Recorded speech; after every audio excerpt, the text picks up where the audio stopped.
Hello class 12th, welcome to learn with Zenith Guru. मैं हूं निकी पंडित और आज हम करने वाले हैं solve example as well as in text question. तो सबसे पहला क्वेश्चन है हमारा example 2.10। A solution of copper sulphate is electrolysed for 10 minute with a current of 1.5 amperes.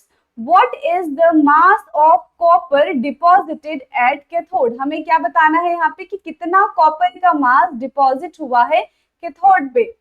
Time हमें गिवन है 10 मिनट और हमें करंट गिवन है 1.5 एम्पियर। ठीक है, कब डिपॉजिट होगा? जब वहां पे ऑक्सीडेशन एंड रिडक्शन होगा। तो क्या होगा?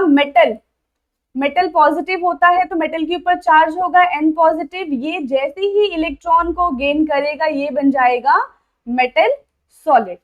हम सबको पता है कि 1 mole of electron contain 6.022 into 10 की पावर 23 पार्टिकल्स, एटम्स, आयंस और मॉलिक्यूल्स, है ना।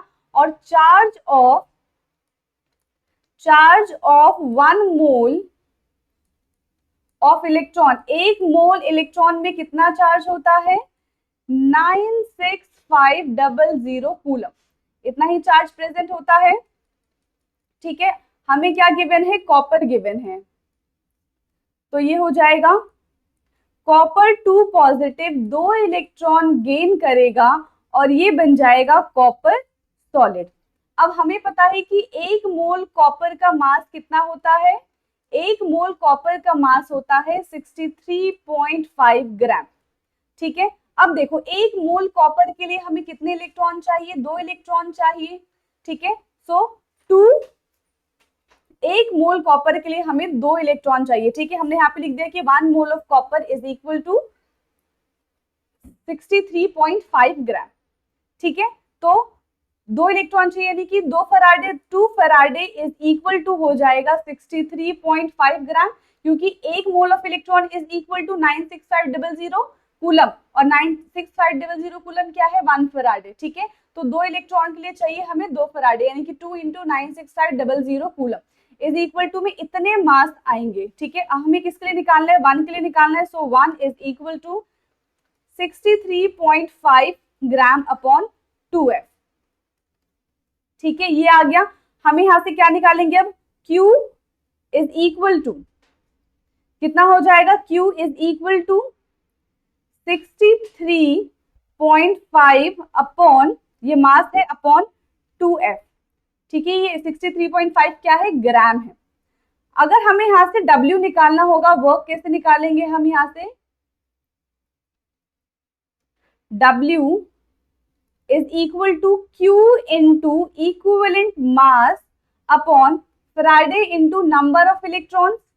ठीक है, तो ये हो जाएगा W is equal to Q, sorry यहाँ पे ये मास है, M अपॉन N हमारा हो जाएगा इक्विवेलेंट मास अपॉन यहाँ पे ये Faraday. So W is equal to Q into E upon Faraday की वैल्यू कितनी है? 96500। अब Q हम कैसे निकालेंगे और E कैसे निकालेंगे ये देखते हैं। देखो Q क्या होता है? Q is equal to I into T. ठीक है, current into time, charge is equal to current into time. अब हमारे पास क्या क्या चीजें गिवन है? दोनों चीजें हमें क्वेश्चन में गिवन था। सो Q इज इक्वल टू 1.5, ये हमारा एम्पियर है करंट, इंटू 10 मिनट दिया हुआ था। 10 मिनट को हम सबसे पहले 10 सेकेंड्स में कन्वर्ट करेंगे। ठीक है, मतलब सेकेंड में कन्वर्ट करेंगे, तो ये हो जाएगा 10 इंटू 60। इस पूरे को सॉल्व करने के बाद आ जाएगा 900 कूलम। ठीक है, चार्ज आ गया हमारा 900 कूलम। अब हमें क्या चाहिए? इक्विवेलेंट मास चाहिए। वो कैसे निकलेगा? तो equivalent mass is equal to molar mass upon n factor. अब मोलर मास क्या है कॉपर का? 63.5 ग्राम और एन फैक्टर यानी कि कितने इलेक्ट्रॉन ट्रांसफर हो रहे हैं? 2 इलेक्ट्रॉन टोटल ट्रांसफर हुए यहाँ पे। तो यहाँ से आ जाएगा E की वैल्यू 31.76।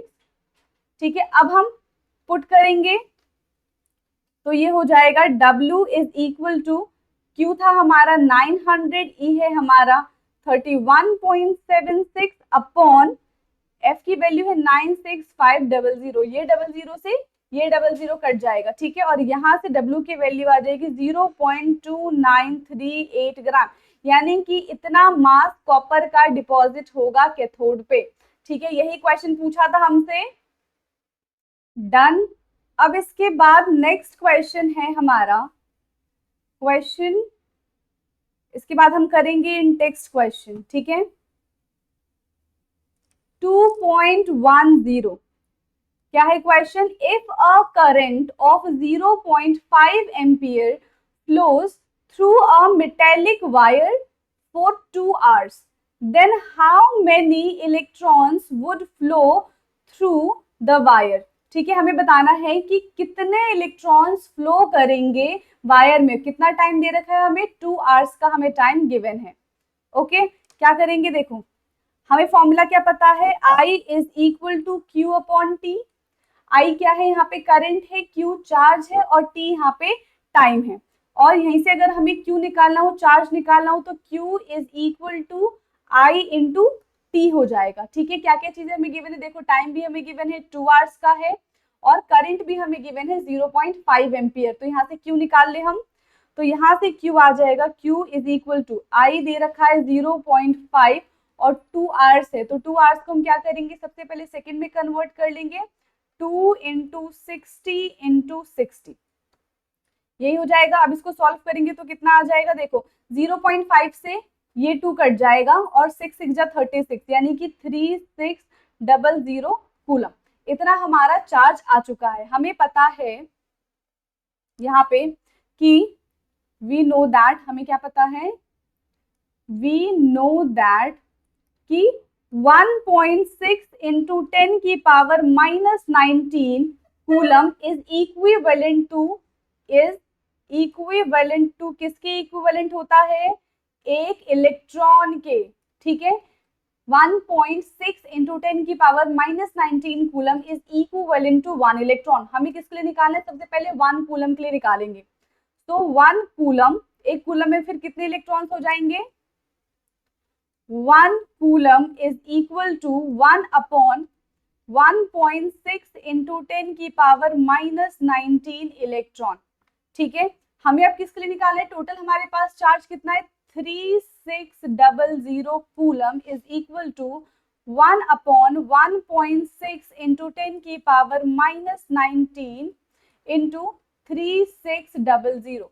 अब जब हम इसको सॉल्व करेंगे तो क्या आएगा अब आंसर, इसको सॉल्व करने पे हमारा आंसर आ रहा है 2.5 इंटू 10 की पावर 22 इलेक्ट्रॉन्स, यानी कि 2 घंटे में इतने इलेक्ट्रॉन्स फ्लो हो जाएगा, ठीक है। ये क्या था, ये है हमारा इंटेक्स 2.1.0। ओके, नाउ अब इसके बाद क्या करेंगे, नेक्स्ट क्वेश्चन की तरफ चलते हैं हम। नेक्स्ट इंटेक्स क्वेश्चन क्या है, 2.11 suggest a list of metals that are extracted electrochemically। कौन सा ऐसा मेटल है, हमें बताना है लिस्ट ऑफ मेटल जो इलेक्ट्रोकेमिकली हम एक्सट्रैक्ट करते हैं, तो जो हाईली रिएक्टिव एलिमेंट्स होते हैं उन्हें ही हम इलेक्ट्रोकेमिकली एक्सट्रैक्ट करते हैं, ठीक है। तो इसमें हम क्या लिखेंगे, मेटल्स ऑफ, इसका आंसर हो जाएगा मेटल्स ऑफ हाईली, और metals of high reactivity,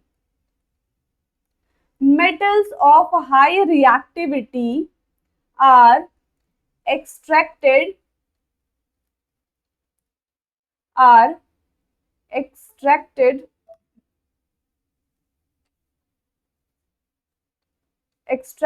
electrolytically, ठीक है, इलेक्ट्रोलिटिकली। अब एग्जाम्पल क्या हो जाएगा, हाईली रिएक्टिव मेटल्स का, देखो एलिमेंट्स का, ठीक है, कौन कौन से होंगे, सोडियम है, पोटाशियम है, कैल्शियम है, एल्यूमिनियम, ये सारी के सारी क्या हाईली रिएक्टिव मेटल्स है। लिख देंगे हम एग्जाम्पल में, सोडियम, पोटाशियम, कैल्शियम एटसेट्रा, ये क्या है, हाईली रिएक्टिव एलिमेंट्स है। ओके, अब इसके बाद नेक्स्ट क्वेश्चन पे चलते हैं। नेक्स्ट क्वेश्चन क्या है हमारा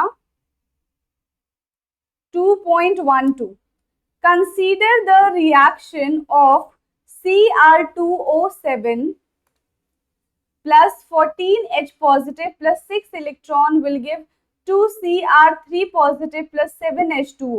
What is the quantity of electricity in a coulomb needed to reduce 1 mole of Cr2O7 2 negative? हमसे क्या पूछा है? क्वांटिटी ऑफ इलेक्ट्रिसिटी, कितने क्वांटिटी में हमें इलेक्ट्रिसिटी चाहिए।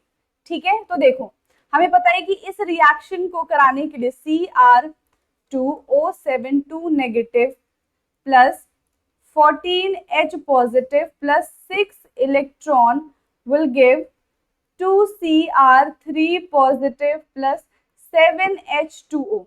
ठीक है, हमें पता है कि एक मोल किसके बराबर होता है? 1 mole of electron is equal to 96500 coulomb. तो यहाँ पे कितने इलेक्ट्रॉन का ट्रांसफर हो रहा है? टोटल 6 इलेक्ट्रॉन का ट्रांसफर हो रहा है। तो 6 mole of electron is equal to कितना हो जाएगा? 6 इंटू 96500 कूलम। जब हम इसको सॉल्व करेंगे तो कितना आ जाएगा? 5.78 इंटू 10 की पावर 5 कूलम। ये हमारा इसका आंसर आ जाएगा। इतना हमें क्या चाहिए? इलेक्ट्रिसिटी चाहिए। What is the quantity of electricity in a coulomb? Coulomb में पूछा था तो हमने कूलम में बता दिया 5.78 इंटू 10 की पावर 5 कूलम। क्लियर है? अब नेक्स्ट क्वेश्चन की तरफ चलते हैं। नेक्स्ट क्वेश्चन क्या है हमारा? Write a chemistry of recharging the lead storage battery. ठीक है, highlighting all the materials that are involved during the recharging। हमें क्या करना है? लेड स्टोरेज बैटरी का रिचार्जिंग वाला रिएक्शन लिखना है और सारे पॉइंट्स हाईलाइट करने हैं कि हम एनोड पे कौन सा केमिकल यूज करते हैं, कैथोड पे कौन सा केमिकल यूज करते हैं। ठीक है, तो क्या लिखेंगे हम? इन अ लेड स्टोरेज बैटरी, इन लेड स्टोरेज बैटरी क्या क्या चीजें यूज होती है इसमें? देखो, एट एनोड एनोड पे हम यूज करते हैं लेड पीबी। ठीक है, और एट कैथोड क्या यूज करते हैं हम? लेड ऑक्साइड यानी कि PbO2। और पूरे ओवरऑल में हमें सोल्यूशन क्या दिए जाते हैं? 38% H2SO4 solution lead storage battery के अंदर होता है। ठीक है, हम क्या लिखेंगे? 38% concentrated H2SO4 is used as the electrolyte,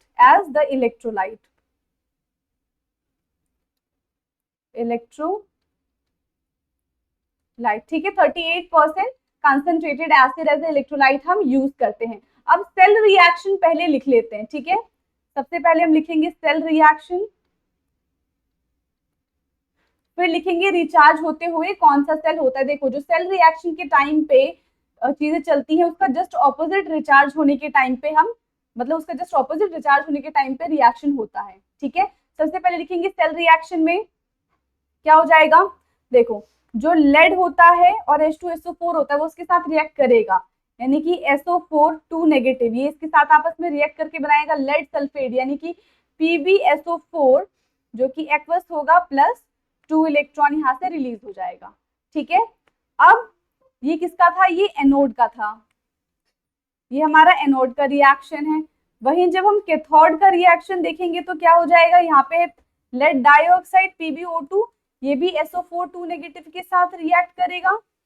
ठीक है, और देखो ये क्या है? कैथोड वाला है। अब यहाँ पे थोड़ा गैप देके हम क्या लिखेंगे? ये भी बन जाएगा हमारा PbSO4 प्लस 2H2O। ठीक है, ये 2H2O है। ओके, अगर नहीं पा रहा वेट,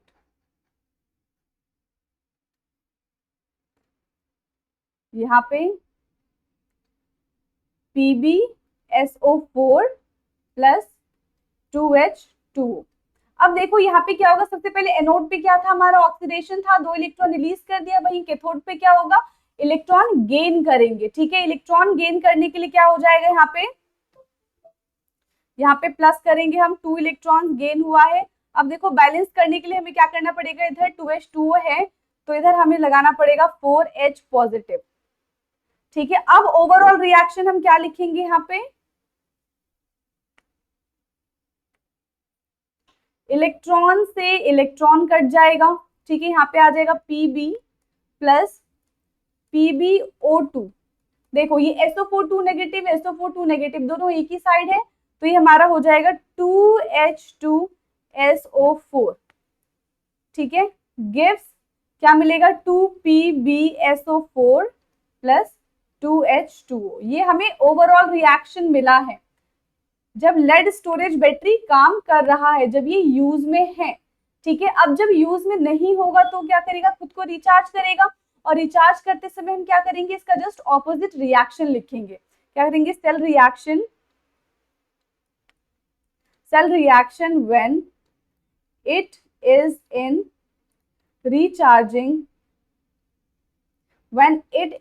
रिचार्जिंग मोड। तो जस्ट इसका ऑपोजिट रिएक्शन लिख देते हैं हम। क्या हो जाएगा, एनोड पे PbSO4 बन रहा था, अब आ जाएगा PbSO4 प्लस 2H2O। अब इसका क्या हो जाएगा, ये बनेगा PbSO2 plus SO4 negative, PbSO2 नहीं PbO2 लेड डाइऑक्साइड, यहाँ पे PbO2 कर लेना, PbO2 plus SO4 negative plus 4H positive plus 2 electron. ठीक है, वहीं अगर हम कैथोड की साइड की बात करेंगे तो क्या हो जाएगा, cathode is equal to PbSO4 plus 2 electron will give Pb plus SO4 2 negative. और यहां से हमें क्या मिलेगा, देखो फिर से 2 से 2 कट जाएगा। ठीक है, बाकी सारी चीजें ऐड हो जाएंगी, तो ये हो जाएगा 2 PbSO4 plus 2H2O will give PbO2।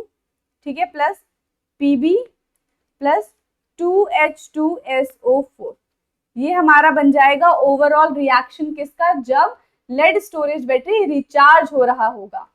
ठीक है, क्लियर है इतना। अब हम चलेंगे नेक्स्ट क्वेश्चन पे।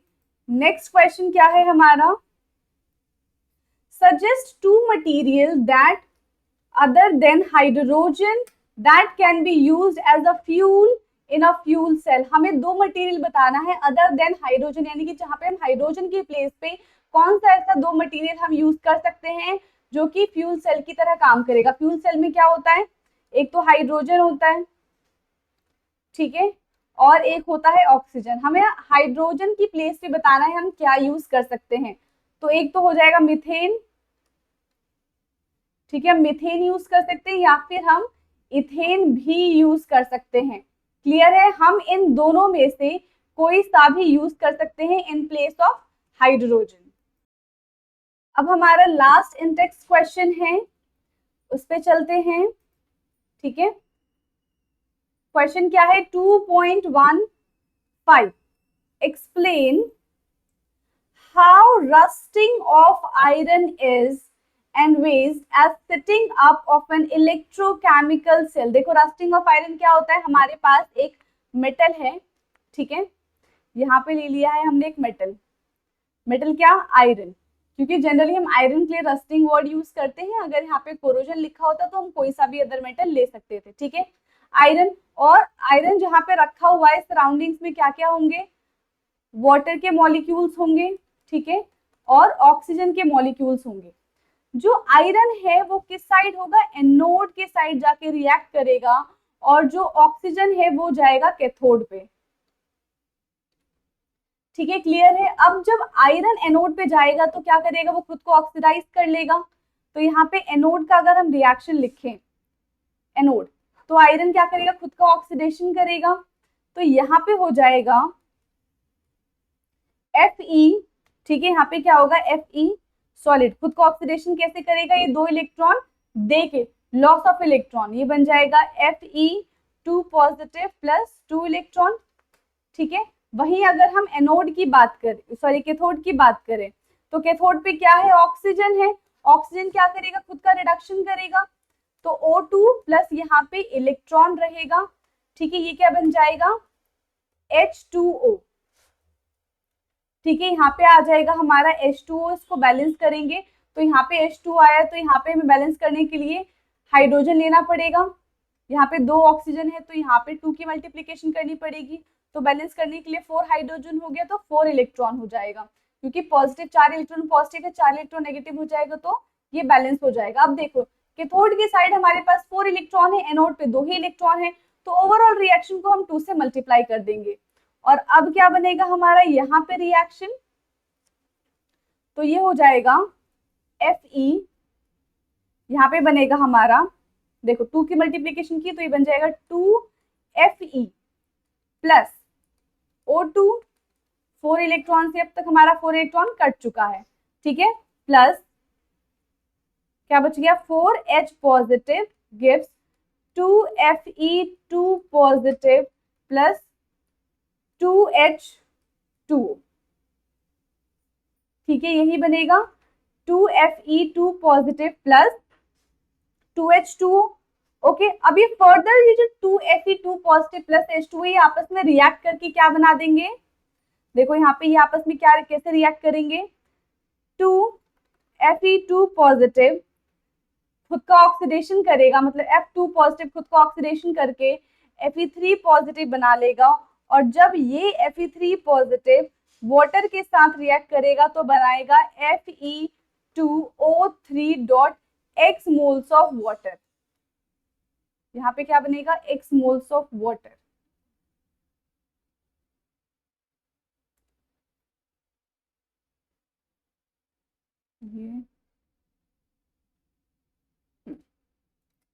ये बनेगा हमारा x मोल्स ऑफ वाटर, और यहाँ पे जो Fe2O3 मोल्स ऑफ वाटर है ये क्या है, ये फॉर्मूला है किसका, रस्ट का, ओके, ये हमारा फॉर्मूला है रस्ट का, क्लियर है कैसे हुआ। सबसे पहले हमने देखा कि जिस भी एनवायरमेंट में मेटल रखा हुआ है उसके आसपास ऑक्सीजन होगा और वाटर होगा, ऑक्सीजन एज अ कैथोड पे वर्क करेगा जिसका रिडक्शन होगा, और जो आयरन है उसका क्या होगा, ऑक्सीडेशन होगा, तो Fe2 पॉजिटिव से बन गया Fe3 पॉजिटिव, और एनवायरमेंट में जो वाटर था उसके साथ रिएक्ट करके क्या हो गया, रस्ट में कन्वर्ट हो गया, ठीक है, तो ये था हमारा last question last Intex question था, चैप्टर हमारा पूरी तरीके से कंप्लीट हो चुका है, ठीक है, अब बस बैक एक्सरसाइज क्वेश्चन बचा हुआ है वो भी हम करेंगे, ठीक है, done all questions, okay, thank you so much.